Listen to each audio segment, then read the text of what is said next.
நாம இன்னைக்கு கட்டையரும் பெருமாளோட வரலாறு எப்படின்னு தான் பார்க்க போறோம். அது எப்படி நம்மளை மாதிரி ஒரு சாதாரண மனிதனா வாழ்ந்துகிட்டு இருந்த, அதாவது சாதாரண மனிதன் என்பதை விட ஒரு நாட்டு மன்னனோட மகனா வாழ்ந்துகிட்டு இருந்த ஒருத்தர் எப்படி தெய்வ பிறவி எடுத்தாரு, என்ன காரணத்துக்காண்டி அவர் தெய்வ பிறவி எடுத்தாரு, அவர் மட்டும்தான் அந்த தெய்வ பிறவி எடுத்தாரா, இல்ல அவர் கூட வேற எதுவும் தெய்வங்கள், அதாவது மன்னன் மகனா வாழ்ந்துகிட்டு இருந்த ஒருத்தருக்கு தெய்வ பிறவி கிடைக்கும் போது அவர் மட்டும்தான் தெய்வ பிறவி ஆனாரா, இல்ல மன்னனா வாழ்ந்துகிட்டு இருந்தவரும் தெய்வ பிறவி ஆனாரா அப்படிங்கிறத நாம இன்னைக்கு பார்க்க போறோம். முதல்ல நிறைய மாசான கோயில்ல பார்த்திருப்பீங்க, அங்க கட்டையன் பெருமாளுக்குண்டு சில பூஜைகள் சில வழிபாடுகள் எல்லாமே பண்ணுவாங்க.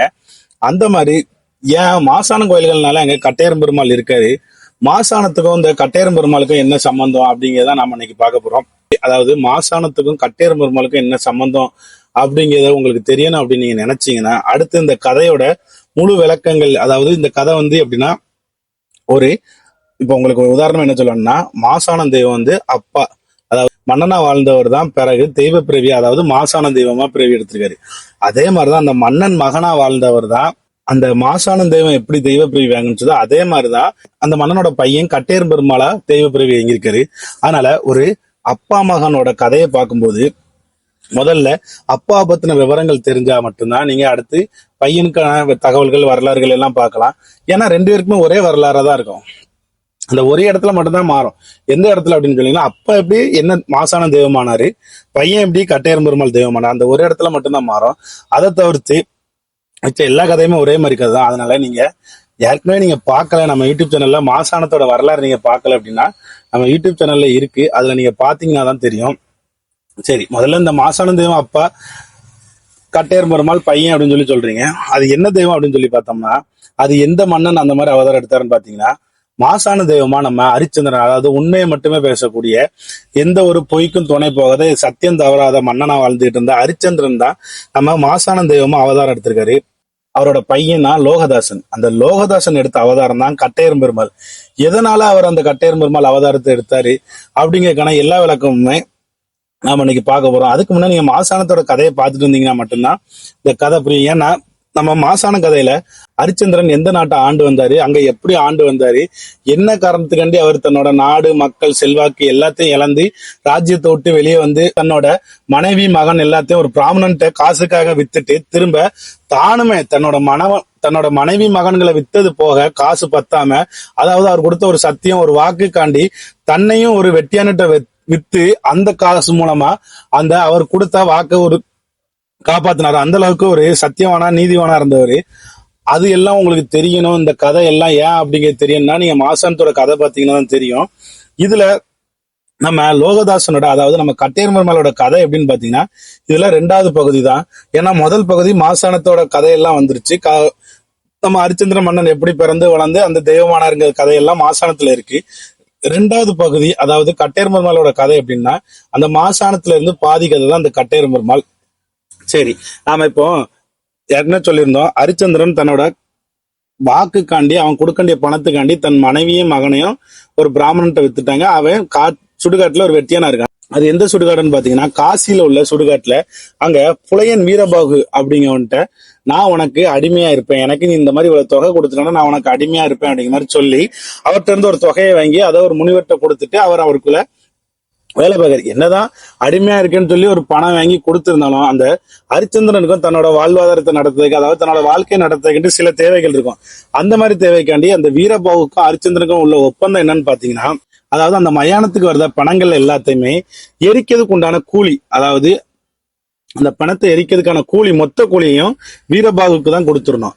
ஹரிச்சந்திரனுக்கு அந்த பணத்துல உள்ள வாக்கியரிசியும் அதுல உள்ள கால்பணமும் மட்டும்தான் ஹரிச்சந்திரனோட பங்கு. சரி, இந்த மாதிரி அவங்களோட வேலைகள் எல்லாம் போய்கிட்டு இருக்கு.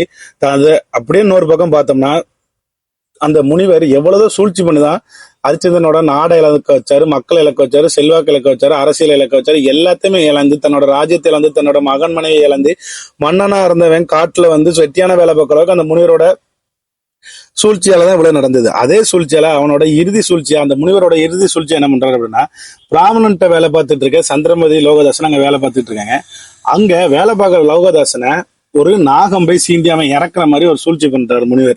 ஏன் அவர் இந்த மாதிரி சூழ்ச்சி பண்றாரு அப்படின்னா, தன்னோட மகன், அதாவது ராஜ்யத்தை இழக்கும் போதும் ஹரிச்சந்திரன் பொய் சொல்லல, தன்னோட மகன் மனைவியை இழக்கும் போதும் அவன் பொய் சொல்லல, மன்னனா இருந்தவன் வெட்டியானா இருக்கும் போதும் பொய் சொல்லல. சரி, கடைசியா தன்னோட மகன் இறக்கும் போதாட்ட அவன் பொய் சொல்லி தானே ஆகணும் அப்படிங்க ஒரு சூழ்ச்சி காரணமா அவர் இந்த மாதிரி ஒரு சூழ்ச்சி பண்றாரு. உடனே பையனை நாகம் கடிச்சிட்டு லோகதாசன் இறந்துட்டாரு. ஆனா சந்திரமதி கையில அவனை எரிக்கிறதுக்கோ அடுத்த கட்டமா இது பண்றதுக்கு அவர்கிட்ட எந்த ஒரு பணமும் எந்த ஒரு இதுவுமே இல்லை.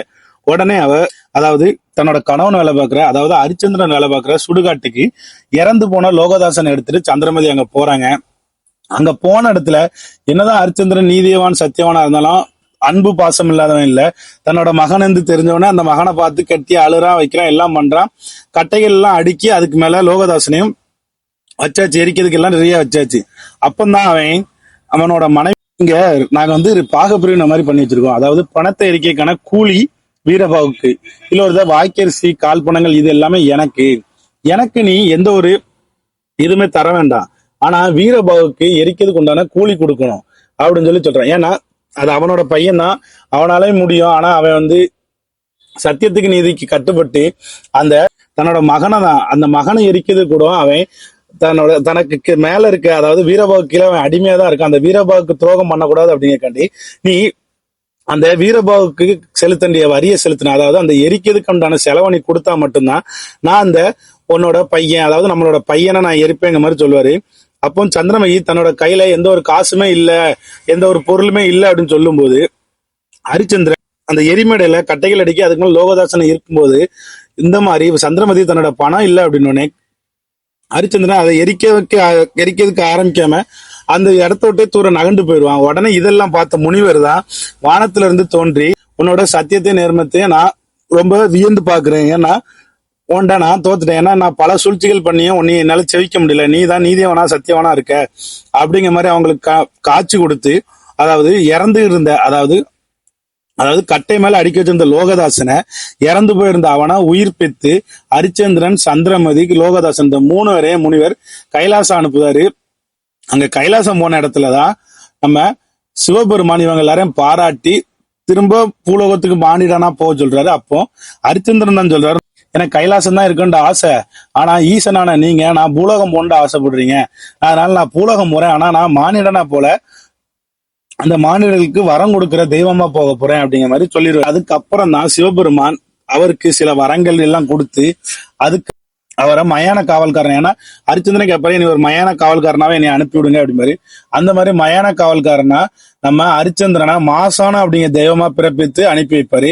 அதே மாதிரிதான் இந்த நம்ம லோகதாசன், அதாவது அந்த கட்டைகள்லாம் அடிக்கிறதுக்கு மேல அவரை ஏற்றி வச்சிருந்தனாலதான் அவரை கட்டையரும் பெருமாள் தெய்வமா பிறப்பித்து இந்த பூமிக்கு அனுப்பி வைப்பாரு. இதுதான் நம்ம பார்த்த கட்டையரும் பெருமாளோட கதைகள். இந்த கட்டையரும் பெருமாள் யாருன்னா ஹரிச்சந்திரன், அதாவது ஹரிச்சந்திரன் மன்னனோட மகன் தான் இந்த கட்டையரும் பெருமாள். ஹரிச்சந்திரன் தான் நம்ம மாசான தெய்வம், மகன் லோகதாசன் தான் கட்டையரும் பெருமாள். இதுல எதுவும் மாற்று கருத்து இருந்தாலோ இல்ல இதுல வேற எதுவும் திருத்தங்கள் இருந்தாலும் அதை கமெண்ட் பண்ணுங்க. ஏன்னா என்னோட நோக்கங்கள் முழுக்க நம்ம நாட்டுப்புற தெய்வங்கள், அதாவது இந்த மாடன்கள், இந்த தெய்வங்கள், இந்த மாதிரி தெய்வங்களை பத்தி தெரிஞ்சுக்கிட்டுதான் என்னோட நோக்கங்கள். ஏன்னா இந்த மாதிரி தெய்வங்களுக்கு எங்கேயுமே ஒரு வரலாறோ ஒரு புராணங்களோ எதுவுமே இல்லை. நம்மளா ஒவ்வொருக்கிட்டே வாய்வழி கதையோ அந்த மாதிரி கேள்விப்பட்டு தான் நம்ம அந்த கதைகள் எல்லாம் உங்களுக்கு சொல்றோம். அதனால இதுல எதுவும் தவறுதுன்னா அதை கமெண்ட் பண்ணுங்க. அத மாதிரி ஒரு சில தெய்வங்களோட கதைகள் வெளியே எங்கேயுமே தேடினாலும் கிடைக்காது. அந்த மாதிரி தெய்வங்கள் கதைகள் உங்களுக்கு எதுவும் தெரிஞ்சிருந்ததுன்னா அதையும் கமெண்ட் பண்ணுங்க. இல்ல அது எந்த இடத்துல கிடைக்குங்கிறதுக்கான கமெண்ட் பண்ணீங்கன்னா அதையும் நம்ம வீடியோ பார்க்கவங்களுக்கும் அது யூஸ்ஃபுல்லா இருக்கும், எனக்குமே அது யூஸ்ஃபுல்லா இருக்கும். அதனால உங்களுக்கு தெரிஞ்ச தகவல்களை கமெண்ட் பண்ணுங்க. அது மூலமா மற்றவங்களுக்கு அது ஒரு உதவிகரமா இருக்கும். அடுத்து நம்ம தெய்வங்களை பத்தி எல்லாருக்குமே தெரிஞ்சுக்கிறதுக்கு ஒரு உதவிகரமா இருக்கும். அடுத்து இந்த கட்டையரும் பெருமாள் மாசானங்களுக்கு உங்க ஊர் பகுதியில் உள்ள கோயில்கள்ல எதுவும் வித்தியாசமான முறையில, அதாவது வழக்கத்துக்கு மாறாக இல்ல ஒரு வித்தியாசமான முறையில எதுவும் பூஜைகளோ இல்ல வழிபாடுகளோ எதுவும் பண்ணாலும் அதை கமெண்ட் பண்ணுங்க. அந்த மாதிரி நீங்க கமெண்ட் பண்ணும்போது நம்ம மாசானமோ இல்ல கட்டையரும் பெருமாளோட குலதெய்வமா உள்ளவங்களோ இல்ல இஷ்ட தெய்வங்களோ அவங்கள நினைச்சிருக்கவங்களோ இல்ல அவங்க ஊர் பகுதிகளில் அந்த தெய்வங்கள் இருக்கலாம், அவங்க யார் என்னன்னு தெரியாம கூட இருக்கலாம் நிறைய பேர். அந்த மாதிரி உள்ளவங்களுக்கு அவங்கள பத்தின தகவல்கள், அவங்களுக்கு எப்படி பூஜை கொடுக்கணும் அப்படிங்கிற விவரங்கள் எல்லாம் தெரியும். உங்களுக்கு தெரிஞ்ச அளவுக்கு உள்ள தகவல்களை கமெண்ட் பண்ணுங்க.